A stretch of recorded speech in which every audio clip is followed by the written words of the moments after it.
La vez anterior nos introdujimos en la vida, peripecias de Pedro Abelardo e iniciamos este recorrido por las callejuelas del mundo de la herejía.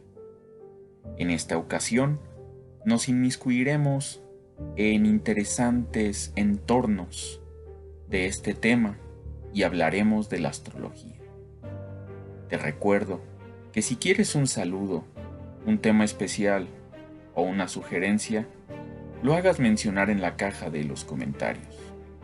Además te invito a que te suscribas para no perderte el contenido futuro y que seas parte de esta comunidad que ha de crecer poco a poco.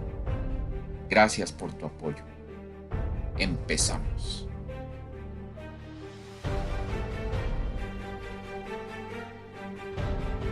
La creencia en una relación íntima entre los movimientos de los cuerpos celestes y los asuntos de la vida humana es una de las ideas más antiguas de la especie. La astrología es el intento de utilizar esa supuesta relación para predecir el futuro o describir aspectos ocultos del presente. Ha sido alternativamente condenada o promovida por las autoridades de todas las épocas. Si prescindimos de los chinos, podremos convenir en que los orígenes de la astrología se remontan a la antigua Mesopotamia. Los babilonios observaron que los planetas, entre los cuales contaban el Sol y la Luna, seguían una ruta determinada con relación a las estrellas fijas. Dividieron este camino en 12 segmentos, los signos del zodíaco. Al principio les interesaron las correspondencias entre las posiciones planetarias y los acontecimientos principales del reinado de un soberano. Por ejemplo, o la historia de una región. Posteriormente la astrología se difundió hacia la India, por el este, y alrededor del Mediterráneo, por el oeste, y pronto la idea de estudiar las configuraciones de los planetas en el instante del nacimiento de personas comunes y corrientes para conocer su carácter y destino, cobró lógicamente gran popularidad. La astrología continuó su desarrollo en Egipto y Grecia. Prestaba coherencia al sistema la muy difundida noción de que el universo era como un organismo gigantesco, cuyas partes se hallaban regidas por relaciones de armonía.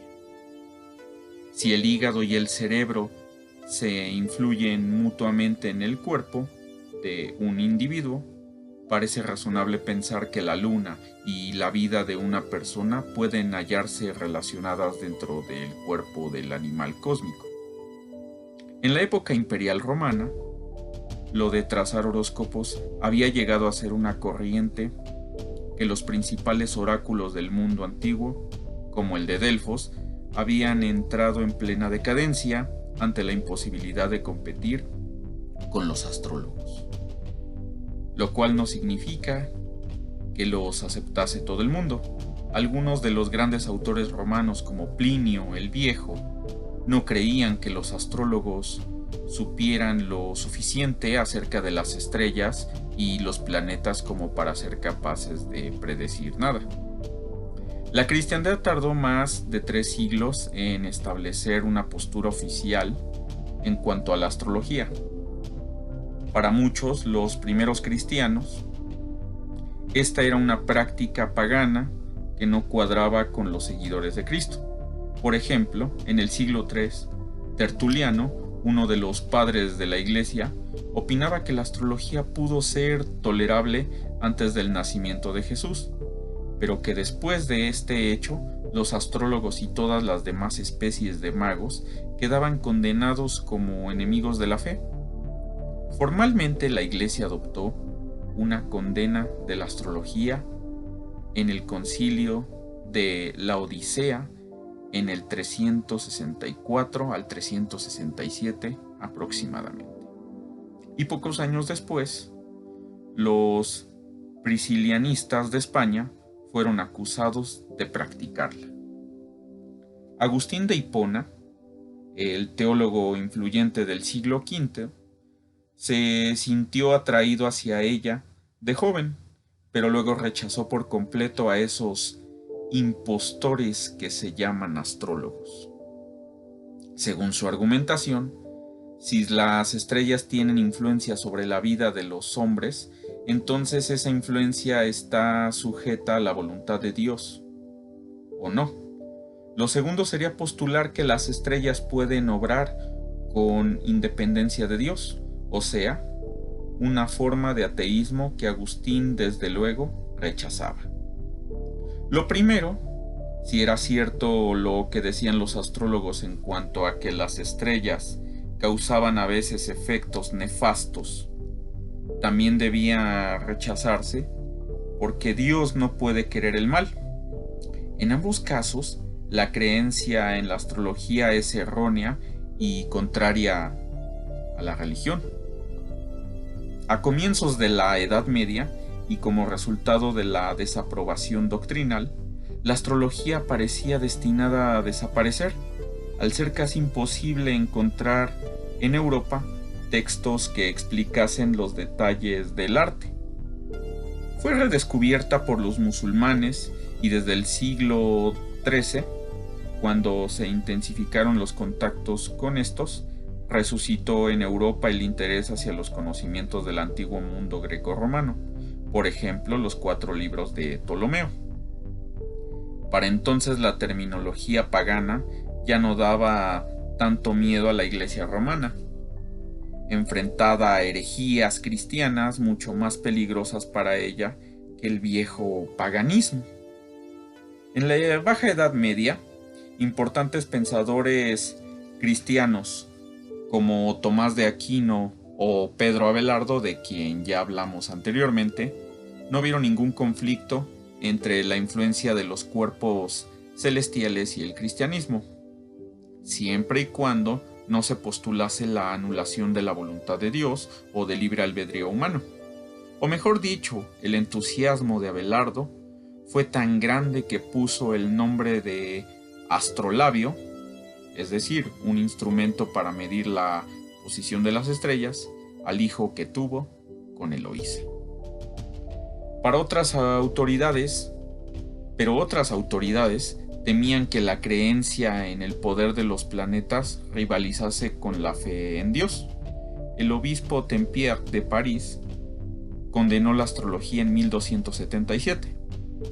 Aunque no parece que fuesen muy perseguidos los astrólogos, salvo el caso del italiano Cecco de Ascoli, quemado en 1327 por haber intentado calcular el horóscopo de Cristo, durante el Renacimiento llegó a ser una parte comúnmente admitida de la cosmovisión ortodoxa.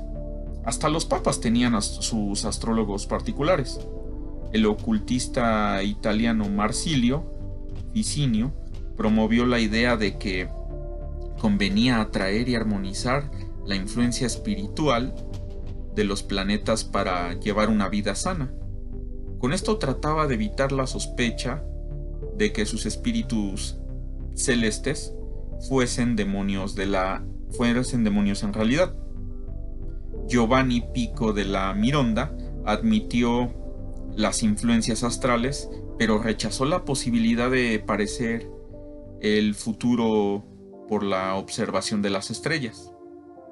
En el siglo XVI, un sanador heterodoxo, Paracelso, dio un giro nuevo a la cuestión, recomendando la astrología a los médicos, para que aprendiesen a combinar los efectos favorables de los astros con los de sus medicamentos.